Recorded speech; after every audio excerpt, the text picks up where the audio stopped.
নমস্কার, আমি আচার্য সোমনাথ শাস্ত্রী। সামনেই 2026 নতুন বছর এবং 2026 হচ্ছে রবির বছর।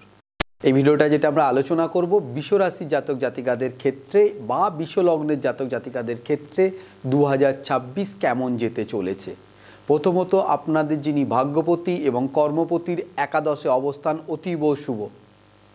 এই ভিডিওটা আমরা যে বিষয়গুলো নিয়ে আলোচনা করব সেটা হচ্ছে শিক্ষা, সন্তান, প্রেম, বিবাহ, অবৈধ সম্পর্ক এবং আমাদের শারীরিক দিক থেকে আমরা 2026 কেমন যাব, কেমন থাকব তার উপরে বিশ্লেষণ করব এবং এই ভিডিওটার শেষে যাতে 2026 আপনাদের খুব ভালো কাটে তার উপরে একটা কিন্তু আমরা টোটকাও দিয়ে দেবো। এবার আমরা আস্তে আস্তে বিস্তারিত যাব। এখন অবধি যারা আমার চ্যানেলকে সাবস্ক্রাইব করেছেন সবাইকে ধন্যবাদ। যারা চ্যানেলটি সাবস্ক্রাইব করেননি অবশ্যই আপনারা আমার সাথে থাকবেন এবং চ্যানেলটি সাবস্ক্রাইব করে নেবেন। ভিডিওটি ভালো লাগলে অবশ্যই লাইক এবং শেয়ার করে দেবেন। এবার আসি ফার্স্ট হচ্ছে শারীরিক দিক।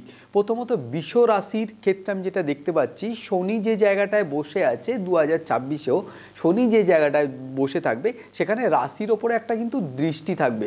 রাশি বা বিশ্ব লগ্নের ওপরে শনির একটা দৃষ্টি থাকবে। এই জায়গা থেকে আমি যেটা দেখতে পাচ্ছি আপনাদের কিন্তু চোট আঘাত, জয়েন্ট পেন, বাত, বয়স্ক মানুষের বাত, এই ধরনের কিছু একটা সমস্যা এবং মেয়েদের ক্ষেত্রে, মহিলাদের ক্ষেত্রে, জাতিকাদের ক্ষেত্রে কিন্তু একটা গাইনো প্রবলেম, এই ধরনের সমস্যা কিন্তু আমি 2026-এ দেখতে পাচ্ছি। যদি আপনার লগ্নস্থান খুব স্ট্রং থাকে জন্মকালীন রাশিচক্রে তাহলে এই যেগুলো বললাম আমি সেটা একটু কম হওয়ার সম্ভাবনা, কিন্তু ঘটনা কিছু ঘটবে আপনাদের সাথে। এরপরে আমরা যেটা আলোচনা করব সেটা হচ্ছে বন্ধু। আপনাদের যে বন্ধুদের যে জায়গাটা বা ফোর্থ হাউসের যে জায়গাটা, বন্ধুদের থেকে একটু সাবধানতা অবলম্বন করবেন আপনারা, কারণ বন্ধুদের থেকে কিছু ক্ষতি হওয়ার সম্ভাবনা কিন্তু আমি দেখতে পাচ্ছি। পড়াশোনার ক্ষেত্রে যে সমস্ত জাতক জাতিরা কারা নিম্ন শিক্ষার সাথে জড়িয়ে আছেন, নিম্ন শিক্ষার মানে মাধ্যমিক টু উচ্চ মাধ্যমিক পর্যন্ত এই লেভেলে যারা পড়াশোনা, তাদের পড়াশোনার ক্ষেত্রে কিন্তু কিছুটা নিম্ন সমস্যা দেখা যাবে এবং মায়ের সাথে একটা মতানৈক্য হওয়ার কিন্তু সম্ভাবনা আছে এবং মায়ের শারীরিক দিক থেকেও একটু ডিস্টার্ব হওয়ার সম্ভাবনা আছে 2026-এ। উচ্চশিক্ষার ক্ষেত্রে কিছু প্রতিবন্ধকতা দেখা যাবে এবং দাম্পত্য জীবন হচ্ছে কিছু কিছু সমস্যা দেখা গেলেও মে মাসের পর থেকে, মানে 2026-এর মে মাসের পর থেকে কিন্তু দাম্পত্য জীবনের যে সমস্যাগুলো থাকবে সেই সমস্যাগুলো আপনাদের আস্তে আস্তে মিটে যেতে থাকবে এবং কিছু কিছু ক্ষেত্রে আপনার প্রেমের যে জায়গাটা, প্রেমের জায়গায় কিছু কিছু ক্ষেত্রে আপনাদের একটু কষ্ট আসবে। তো সেই জায়গা থেকে আপনারা একটু বসে আলোচনা করবেন।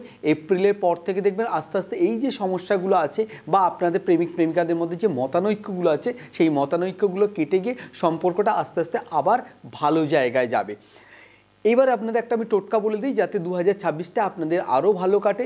আপনারা কি করবেন, প্রত্যেক দিন প্রথমত হনুমান চালিসা পাঠ করবেন, একটু শুদ্ধ বস্ত্রে বসে আপনারা হনুমান চালিসা পাঠ করবেন এবং প্রতি মঙ্গলবার করে চেষ্টা করবেন প্রতিষ্ঠিত কোনো হনুমানজির মন্দিরে গিয়ে হনুমানজির সামনে হনুমান চালিসা পাঠ করার এবং তার সাথে হনুমানজিকে মেটে সিঁদুর প্রদান করবেন। হনুমানজিকে লাড্ডু দেবেন, সেটা বিজোড় সংখ্যার লাড্ডু, সেটা একটা হতে পারে, তিনটে হতে পারে, পাঁচটা হতে পারে।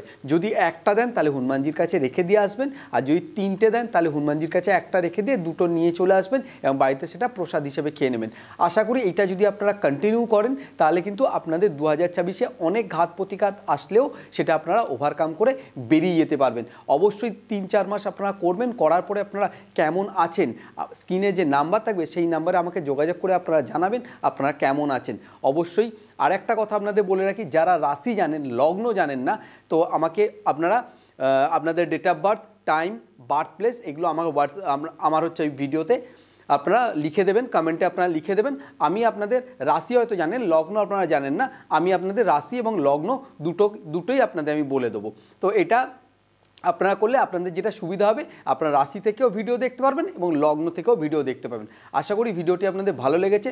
অবশ্যই ভালো থাকুন, সুস্থ থাকুন, 2026 আপনাদের খুব ভালো কাটুক। নমস্কার।